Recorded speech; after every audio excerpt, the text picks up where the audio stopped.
I'm Adélie Pojzman-Pontay, and this is Ukraine, the latest. Today, we discuss yet another report of Russian war crimes, Zelensky's speech at Davos yesterday, and what the upcoming German election could mean for Ukraine. We'll also hear fresh news from the frontline from one of our correspondents. Bravery takes you through the most unimaginable hardships to finally reward you with victory. It's the worst carnage that this world has seen since World War II. Absolutely fascinating. We are with you, not just today or tomorrow, but for 100 years. Nous ne pouvons pas, comme Européens, laisser gagner la Russie en Ukraine. Nobody's going to break us. We're strong. We're Ukrainians. It's Thursday, the 23rd of January, 2 years and 328 days since the full-scale invasion began. And today I'm joined by the Telegraph's Associate Editor for Defence, Dom Nicholls, our Executive Editor for Audio, Francis Dearnley, live from Warsaw, Telegraph Foreign Correspondent and formerly our man in Moscow, Adrian Blomfield, and political analyst, Jessica Berlin. Dom, what is the latest news from the battlefield? Well, thanks, Adélie. Hello, folks. Let's start inside Ukraine. Next to no movement on the ground, straight up. However, last night, Russia fired 92 Shahed-type attack and other decoy drones against Ukraine, as well as 4 Iskander-M or North Korean KN-23 short-range ballistic missiles fired against Zaporizhia. That comes from Ukraine's Air Force. The majority of deaths and injuries happened in Zaporizhia. 1 person killed, 30 wounded. That comes from Governor Ivan Fedorov there. 1 multi-storey apartment building was destroyed and many others damaged. The governor said 22 of the injured were hospitalised and are in a condition described as medium severity. Among them is a 2-month-old baby. Now, as of 2 hours ago, when I was last checking, rescue operations are still ongoing at the site as emergency workers search for victims who may be trapped beneath the rubble. Now, a Russian airstrike on the city of Konstantinivka in Donetsk Oblast claimed the other life of the 2 killed yesterday. Injured at least 8, says Governor Vadim Filashkin. There were more people injured across Kherson Oblast. There's still no let-up in the so-called human safari. Overnight, 57 of those drones, of the 92, 57 drones shot down, 27 brought down by electronic warfare with no effect, but 8 did get through. Now, a really shocking story that's breaking this morning. Ukrainian prosecutors are investigating another case of Russian troops allegedly summarily executing Ukrainian captives. This latest one shows the deaths of at least 6 Ukrainian soldiers in Donetsk Oblast. The Prosecutor General's office reporting that this morning. Now, there's footage on social media. I've seen it from a number of reputable sources, but it's still not been officially verified. But it shows executions of surrendered Ukrainian soldiers by Russian troops. This incident said to be in Donetsk Oblast. No date given, but it looks like it's in winter. It shows 6 Ukrainian troops lying face down, unarmed, and surrendered as a group of Russian soldiers move around the position they must have just taken. Now, the Ukrainians are then moved either individually or in pairs a few feet away out of the sort of trenches or the dugouts where they were, and shot one after the other. It's difficult to identify Russian soldiers, but there is some facial features of some of the Russian troops are distinct, which will hopefully be of use to war crimes investigators. This alleged footage was taken by Russian soldiers. You'll see it on social media. You'll see still images. You don't have to see the moving images. You don't need to. I did watch the lot just to make sure I knew what I was talking about. And if it is as it purports to be, there's absolutely no way around it. This is a war crime, as the others have been. These men were unarmed, hands over the back of their head, and then just shot. Now, Ukraine's Prosecutor General's office said in a statement, according to preliminary information, during an assault against Ukrainian positions in Donetsk Oblast, Russian soldiers took 6 Ukrainian soldiers captive and subsequently shot them. Ukraine's ombudsman, Dmytro Lubinets, said he had reached out to the UN and the ICRC, the International Committee of the Red Cross, regarding that case. Okay, the next one. Russia is said to lack sufficient forces for a big breakthrough in Ukraine. This comes from NATO's Supreme Allied Commander in Europe, General Chris Cavoli, the US general. He's SACEUR at the moment. He was speaking on the sidelines of the World Economic Forum in Davos. He was actually speaking on Tuesday evening. He said, "I'm not worried that Ukraine could suddenly lose. I don't see the potential for a massive Russian breakthrough. This is not a political but a military vision. It's got to do with both sides, the effective defences that the Ukrainians have been putting in, but also the difficulty that the Russian side has in generating significant offensive forces to be able to exploit a potential breakthrough. After all, there is a reason why Russia brought thousands and thousands of soldiers from North Korea." Now, on that last point, the New York Times yesterday quoted a senior US defence official as saying that additional North Korean forces will arrive in Russia, quote, "within the next 2 months."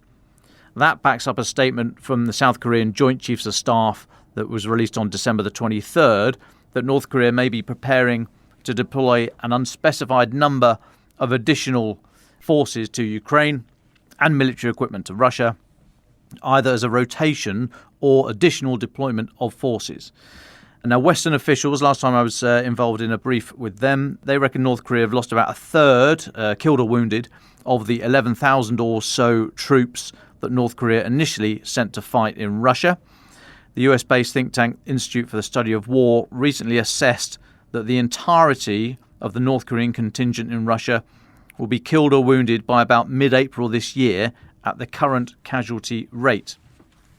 Now, continuing the North Korea theme, Ukraine's military intelligence chief, Kirill Budanov, says today in an interview with the Warzone magazine that the reinforcements North Korea is expected to send will be mainly gun and rocket artillery units, in a display of quite, a rare display of quite specific numbers, which is very interesting for an intelligence chief to do, but equally it's not like the other side's really going to correct him. He said that North Korea is also expected to give Russia 150 short-range KN-23 ballistic missiles this year, in addition to the 148 supplied last year. They were the ones that are thought to have hit Zaporizhia last night. But also going to send an additional 170 M1989 Koksan self-propelled artillery guns and MLRS, multiple launch rocket systems, the 240mm MLRS. Mr. Pew Pew Bang Bang said 120 pieces of each of those systems had been supplied in the last 3 months. And then rather brilliantly, he said the North Korean soldiers are expected to train their Russian counterparts on the supplied systems.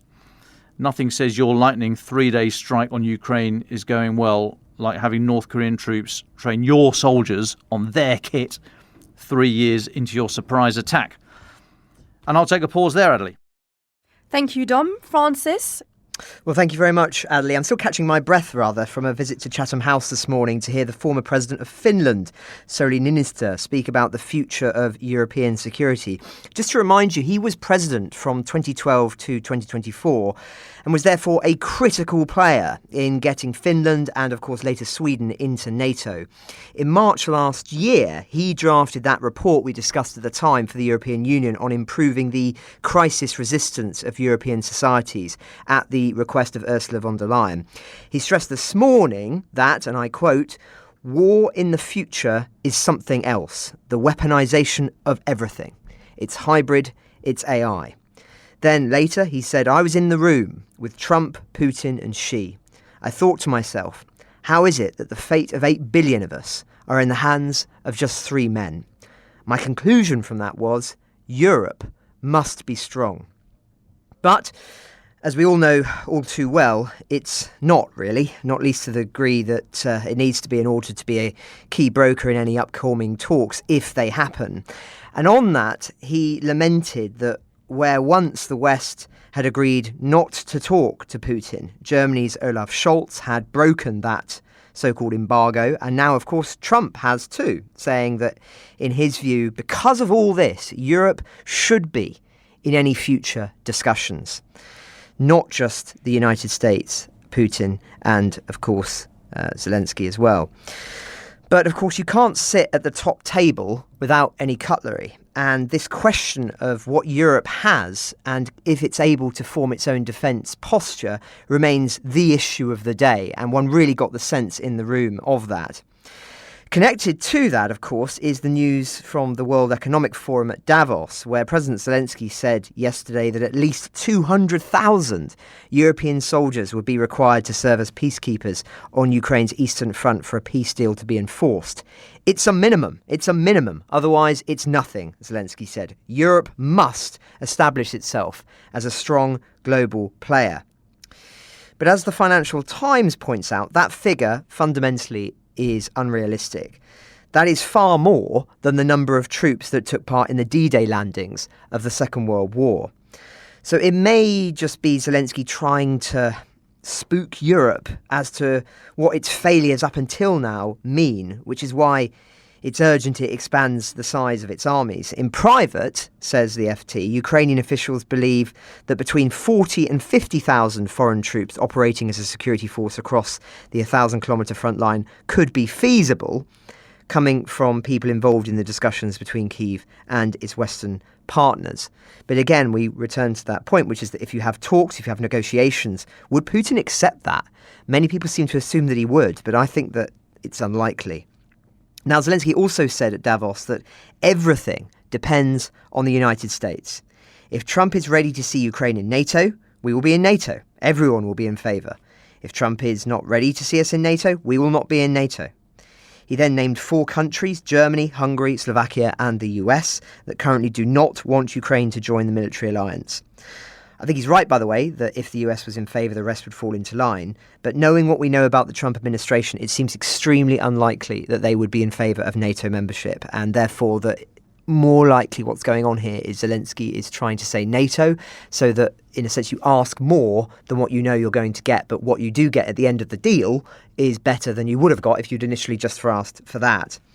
Now, I should also add that Zelensky met leading American and European executives and business leaders as well at Davos, as you'd expect, it being the World Economic Forum, just emphasising that key point again, that Ukraine's investment potential and the importance of international support in achieving a just peace remains absolutely pivotal, and it will matter just as much as part of a sustainable peace for Ukraine's future.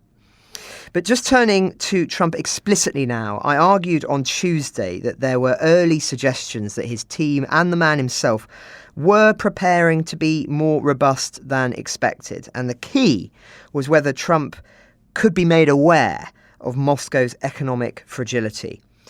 A more pessimistic view to my own was expressed by Phillips O'Brien and others, which is why I'm about to quote their reaction to Trump's recent statements, including one released last night, which I'll quote in full in a moment.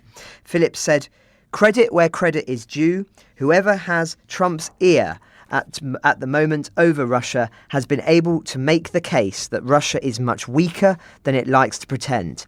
This is an important realization."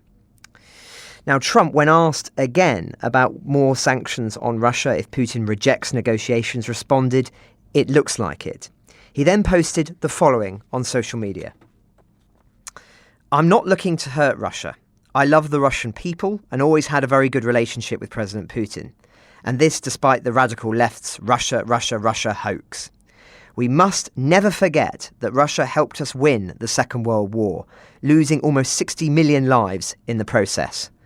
I should just add that 60 million was the total deaths of the entire of the Second World War, not the Soviet Union's losses, which I think were around 27 million, with ethnic Russians being about 5.6 million. I need to check that last figure, but it's something like that, with Ukrainians, as part of the Soviet Union at the time, losing about 1.9, I think. So anyway, the figure is inaccurate, but you get the essence. All of that being said, this is Trump again, all of that being said, I'm going to do Russia, whose economy is failing, and President Putin a very big favour. Settle now and stop this ridiculous war. It's only going to get worse. That's capitalised. If we don't make a deal, and soon, I have no other choice but to put high level of taxes, tariffs and sanctions on anything being sold by Russia to the United States and various other participating countries. Let's get this war, which never would have started if I were president, over with. We can do it the easy way or the hard way, and the easy way is always better. It's time to make a deal. No more lives should be lost. 3 exclamation marks. So, there's a lot you can take from that. I should add that it's very, very small, the amount of trade between Russia and the United States. So, in the sense of that being critical for hurting Moscow. It won't be enough on its own. But the implicitness there, I think, is that there is a threat to Putin about an economic war being waged, particularly when he says there various other participating countries would be obliged to conform to that. But a key question is whether the US will go further now, before any possible talks, or will do less now, but say that they're going to do more if the talks fail. Many, of course, will be pushing for the former, as it will put Ukraine and the US into a much stronger position in any negotiations. But that asks, again, quite a strengthening of Trump's stated position pre the inauguration. But it'll be interesting hearing from Adrian about what the mood is like in Ukraine, because, of course, they also are pivotal in all of this and what they would be willing to settle for and what their reaction has been to the inauguration this week. Thank you, Francis. Now I turn to you, Adrian. You're our foreign correspondent. You're dialing in from Poland. You were just in Ukraine. Can you tell us a little bit where you were and, more importantly, what officials in Kyiv are saying about the Trump presidency and the prospect of talks with Moscow? Yes, I just left Ukraine this morning. So I started my visit in Kyiv meeting officials. I met Mikhailo Podolyak, various MPs and foreign ministry officials. First of all, as you have probably been discussing in the past, they have been very, very active in lobbying the incoming Trump administration, some for the past year, but particularly since the election. There was an awareness, and lots of people said that we know that Trump doesn't much like us because of three factors that they would point to. First of all, there was, of course, the Hunter Biden scandal, the pressure that was put on by Trump on Ukraine to investigate Hunter Biden, which led to Trump's first impeachment. Trump seemed to blame Ukraine rather than Russia for election hacking in 2016. And he'd previously been quoted in private as saying that he shared Russia's belief that Ukraine doesn't really exist. So I think those were the concerns. And they have been intensively lobbying. And obviously that's something that the Russians haven't been doing. So it's potentially somewhere where they've got an edge. But what they were saying, I think, we can divide into two areas. First of all, they were looking at the idea of talks. What they're saying is that we need time and space before talks happen. We've heard this obviously quite a lot. We need to enter any negotiations from a position of strength. And what that means in an ideal world for Ukrainian officials is time to be able to continue hitting Russia where it hurts, particularly hitting infrastructure deep within Russia. And they said, we know we can now hit 750 miles and more into Russian territory, particularly aiming at things like oil refineries, which will have a serious economic impact, but also at the military infrastructure. And at the same time, we would like to see a tightening up of sanctions. So it's interesting to hear President Trump mentioning sanctions. Obviously, that's only going to be an element of it, but that was what they're pushing for from their conversations with me. And they said, particularly now that we can use American and British weaponry deep inside Russia, we need time to let that have its impact. And obviously, we're going to need more of that weaponry. And then they talked a lot about the guarantees, the security guarantees that they wanted. We've obviously heard already from what Francis was saying about the number of troops that are wanted. But more than that is the sort of the rules of engagement, how those troops, peacekeeping troops, would operate within Russia. And so they said, we would need a no-fly zone. And we'd also need Western missiles pointing at Russian targets so that if there is an attack or if the ceasefire is broken, there is an immediate retaliation. Obviously, that's the biggest question. Would Putin agree to that, as you'd already mentioned? But also that's very, very hazardous for the West because, you enter a situation where you are effectively firing directly, potentially, at Russia, which is something, obviously, that the West has wanted to avoid. So anyway, that's a summary of what the political figures were saying to me. I also met some people, Alexander Merezhko, who is the head of the Foreign Affairs Committee in the Duma, who nominated Donald Trump for a Nobel Peace Prize. It might seem obvious, but it's probably quite an effective piece of lobbying. And as he said, he wanted to make sure that Donald Trump had more positive thoughts about Ukraine. And he thought that if a Ukrainian nominated him for the Nobel Peace Prize, that might have quite a salutary effect. We're now delighted to welcome Jessica Berlin to the podcast for the first time. An international political analyst and commentator on the war, Jessica previously worked in security, foreign policy, and economic development, including with the US Senate, the US Department of Defense, and the German Development Agency. She's currently a senior fellow at the Center for European Policy Analysis, and she's also a dual citizen of the United States and Germany. Welcome, Jessica. Let's start with the upcoming German elections. How would you register the mood, and what do you think the likely outcome is going to be? And, of course, the ramifications for Ukraine. The mood over here is pretty grim. Thanks for noticing that we're having an election. I think with all eyes on Washington these days and Trump's first week, a lot of folks have lost sight that over here, things are going to get pretty messy pretty soon. The election is 1 month from today. And as it currently stands in the polls, the CDU, the Conservatives, Angela Merkel's former party, they are leading with a solid roughly 30%, followed by the right-wing AfD, the Alternative for Germany, who, because of their extreme right-wing views, will essentially be unable to enter government because all the democratic parties have thus far pledged not to make a coalition with them. And following the AfD, the SPD, so Germany's Labour Party, so to speak, and the party of current Chancellor Scholz is polling around 18-19%. And the Greens, who are currently the remainder of the now minority coalition with the SPD, are clocking in around 15%. Followed by lesser parties that are fighting around the 5% mark to enter parliament, including the Free Market Liberals, FDP, and the sort of hybrid left-wing, right-wing Sarah Wagenknecht alliance. So that's the current status. Now, what does this mean for Ukraine, and what's the likely outcome? The likely outcome here is a CDU-led government that will either, depending on how they do, form a coalition with the SPD, with the Greens, or if required, with both. The polls are still very much in flux because the majority of German voters are sort of fed up with politics in general here. I can say openly that I am one of them. I would not cast my vote happily for any party at the moment. And that's just sort of the state of politics here. We've had a great deal of time lost in this country, both on the domestic policy and investment level, as well as, of course, as this audience will be very aware of, on a strategic, international, and security level.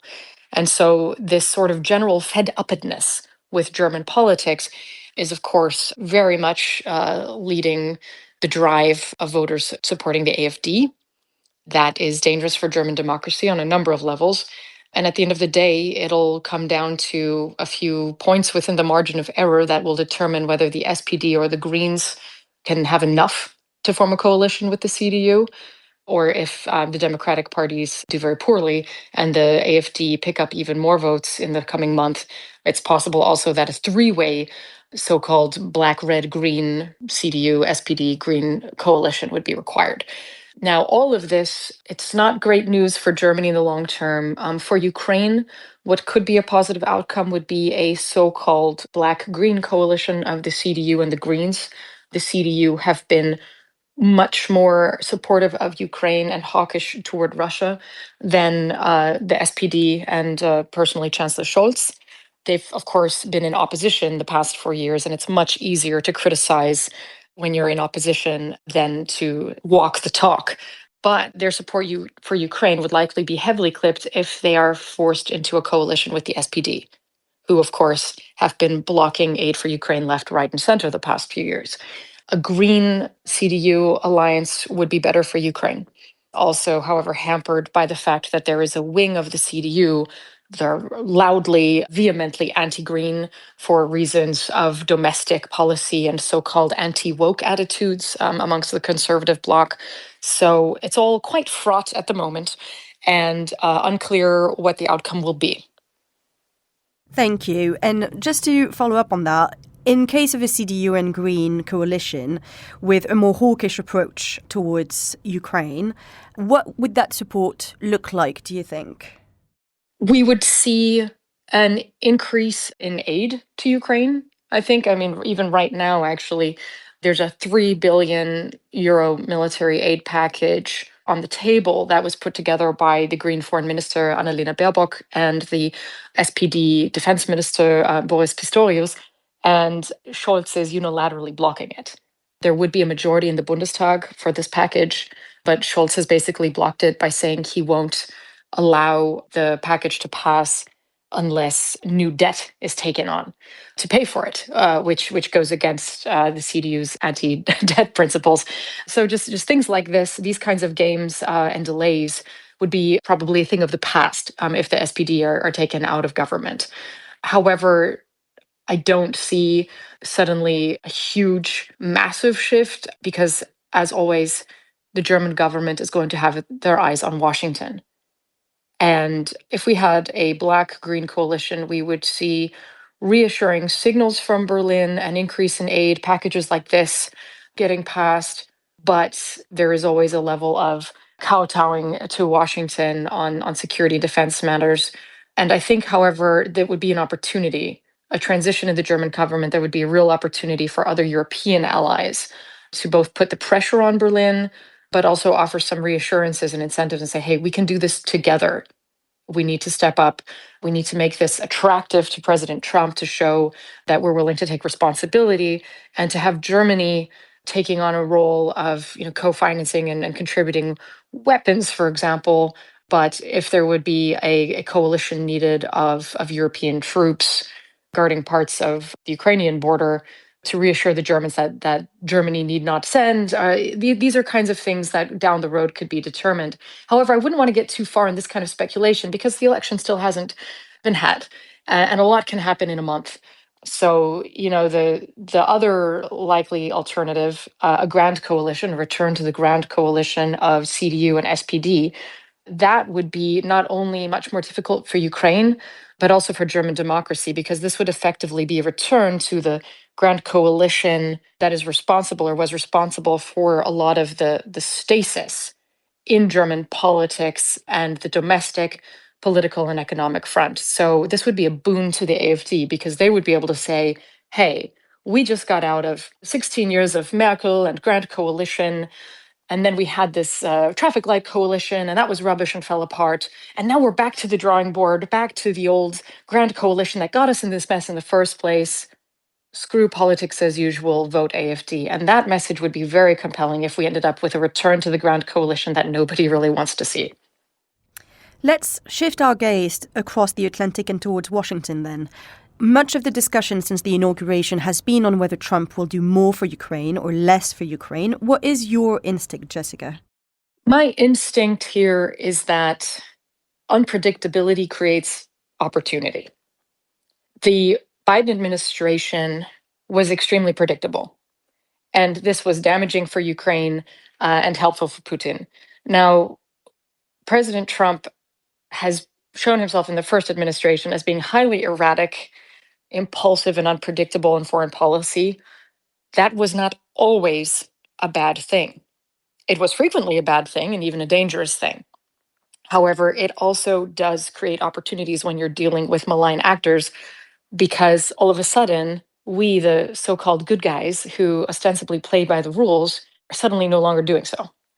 And as Francis referenced in his remarks, Trump's recent statement or tweet or whatever it was, he's putting the ball in Putin's court, very clearly saying we can do this the easy way or the hard way. That will have the Kremlin nervous. They know that they have no economic leg to stand on. And Trump is many things. And one of them is, in fact, a businessman. If the case can be made to Trump that Russia is weak, that he can set the tone here, he needs to come out looking like a winner. We know this about Trump's ego and personality. He wants to be seen as the deal maker, the winner, the guy who screws the other guy, the guy who comes out on top. All right, we're in a perfect situation to make that happen here. Show him, make clear that Putin is weak, Russia is weak, America can call the shots here. And also, by the way, peace in Ukraine can be great business for America. If I was a Ukrainian official right now, I would be flooding Washington with reports, not of war crimes and crimes against humanity. Let's be honest, the Trump administration doesn't really care about that, but about Ukrainian economic potential, about Ukrainian mining assets. Ukraine has some of the largest rare earths, minerals deposits in the world, the largest titanium reserves in Europe. They are a potential supplier of tons of minerals and rare earths that are needed for example, renewable energies and electric vehicles technologies. So showing the investment opportunities and the business opportunities for the United States in Ukraine, and even with, let's be honest, we know that the Trump administration and the Trump family businesses do not necessarily follow the rule of law and best practices around conflicts of interest. They should be looking at ways to make attractive deals visible in the middle distance for the Trump family. It's perhaps dubious from a rule of law perspective, but unfortunately, this is how the Trump administration plays. And we know that from the first round. So, they need to play hardball and fight fire with fire and show Mr. Trump and his associates that they have a better deal, they have a better chance with a free and peaceful Ukraine to do business, to come out on top, and that Russia is a losing partner. They're the losing player. Don't team up with the loser, team up with us.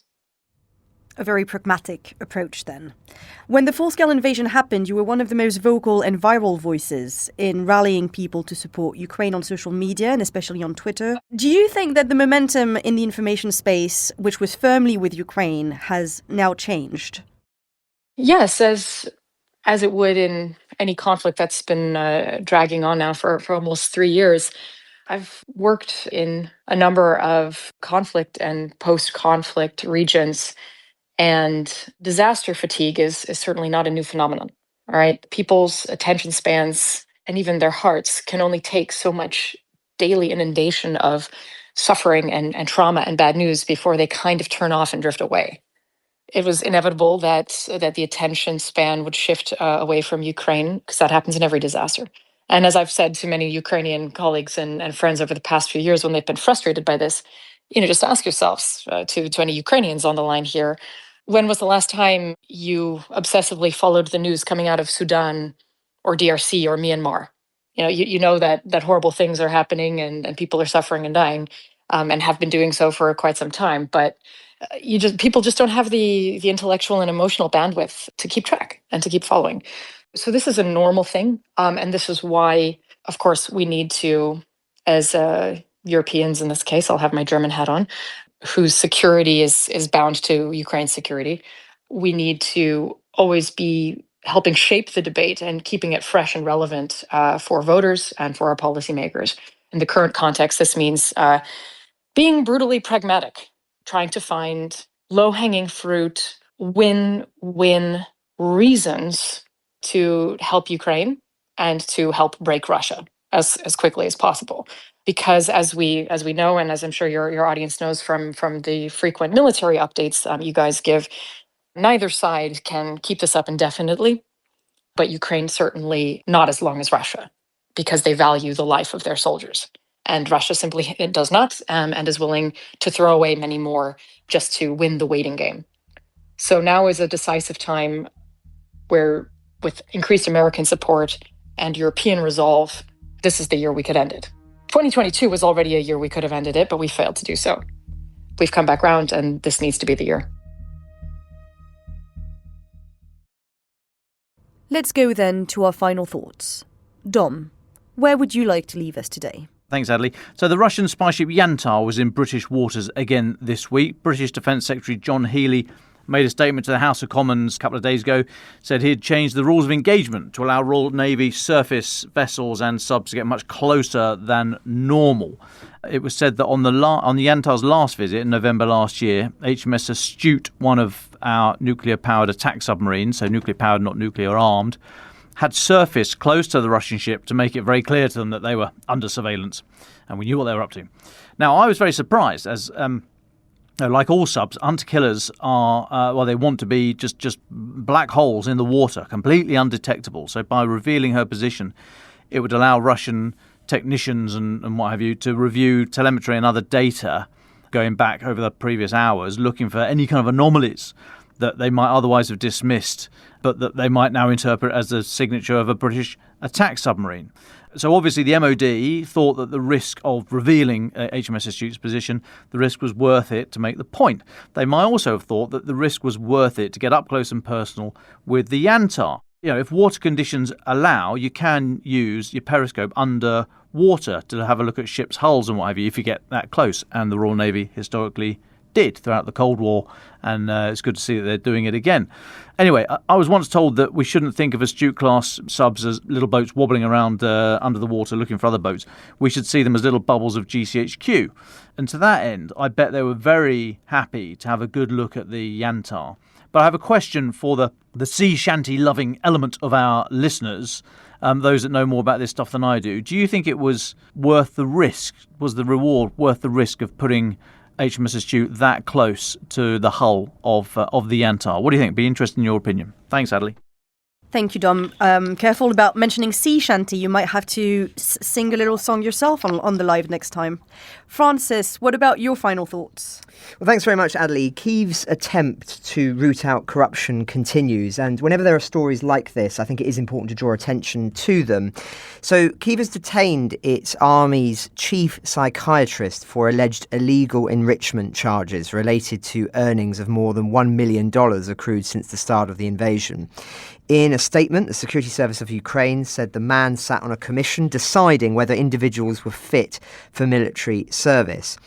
The SBU statement didn't name him, but the gentleman concerned owns 3 apartments in or near Kyiv, 1 in Odessa, 2 plots of land and several BMW luxury cars, they said. They also said that he didn't declare said property, which was registered in the name of his wife, daughter, sons and other third parties. He now faces 10 years in jail for these alleged crimes of illegal enrichment and making a false declaration.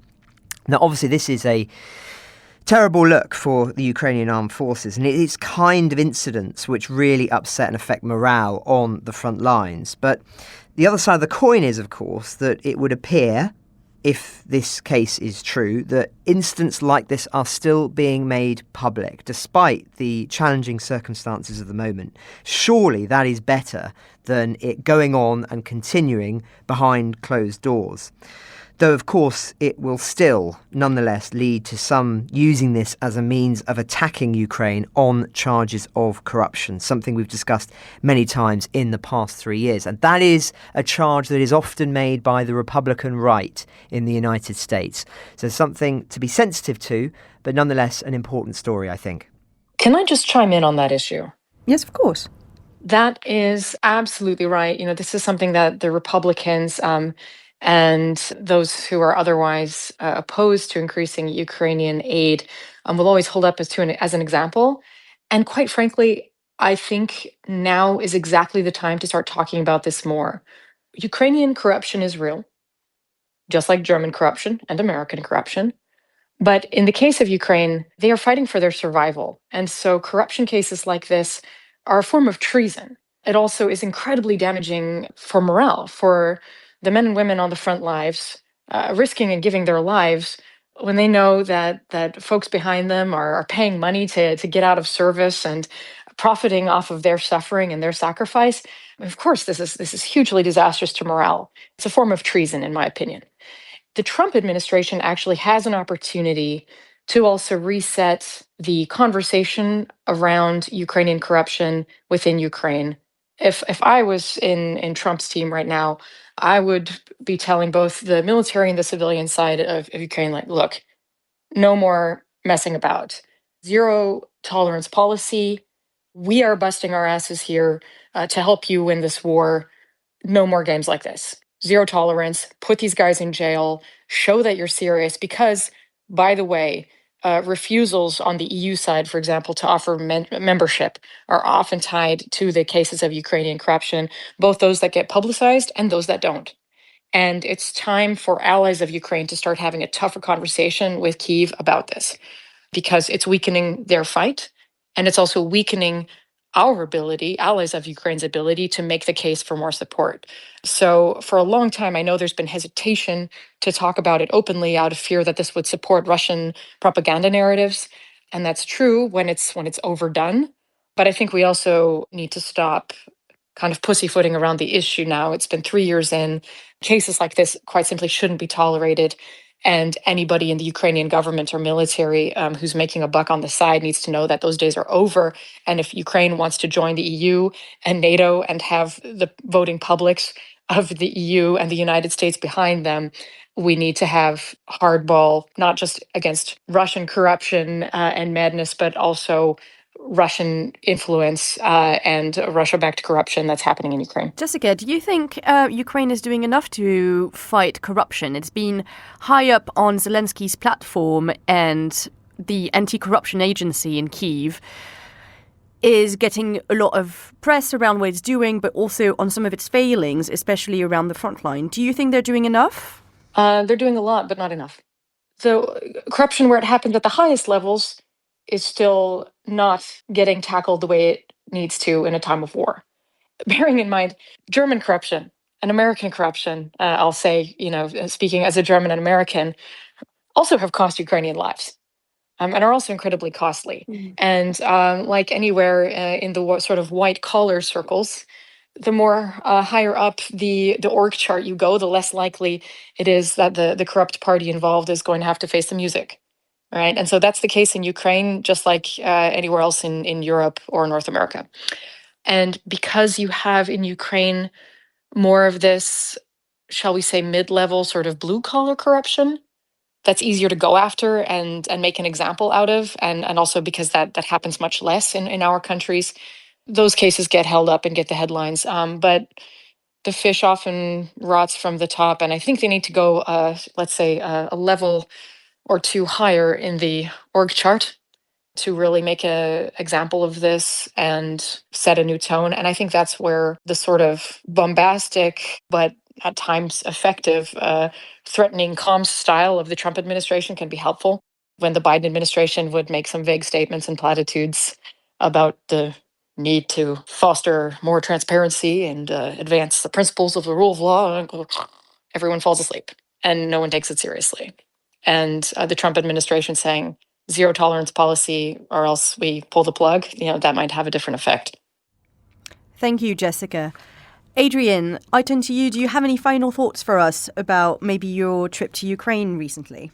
Perhaps what I didn't talk about was the feeling of people on the ground. And I think the majority view that we heard was that there was appetite. People do want talks. They are tired. They want the war to end. That was certainly from the people that we spoke to, the few people who dared to venture out on the streets of Kupiansk, because it was incredibly dangerous, but people still have to go shopping. They still have to walk their dogs. They are willing to talk, but there are, of course, questions. People very concerned Ukraine may get shut out. Like one man said, the US and Russia are two hammers, and we don't want to be caught between two hammers who are going to hammer at our destiny without our voice there. And that was something that was actually echoed by politicians who really want, as you mentioned earlier, the Europeans and the British to be present in peace talks to perhaps neuter or soften what might happen between Trump and Putin. But everyone is aware on the ground of the dilemma that is facing Ukraine. And I had a sort of very striking conversation with a woman called Halina Ivanova in the Saltivka district, North Saltivka, in the north part of Kharkiv, which has been quite badly damaged both at the beginning of the war and continues to come under quite a lot of attack. And her nephew was killed last month in Konstantinivka, where we also went on this trip. And Konstantinivka is under heavy attack. When we were there, we came under glide bomb attack and had to take shelter. And that's the daily life for people there. But what Helena said, she lives with her sister. She's still comforting her sister as she comes to terms with the death of her son, who was a soldier. And she said, my sister doesn't give a damn what territory we're going to lose. She just wants her son back. And then she became a little bit more reflective, because she said, we're in this dilemma. So many people have sacrificed their lives fighting for Ukraine. Do we betray what they have done for their country by surrendering territory and giving in to Putin? Or do we keep fighting and then send more young people to their deaths? And I think that's the conversation that's happening around lots of tables in Ukraine at the moment. And I'll probably leave it at that.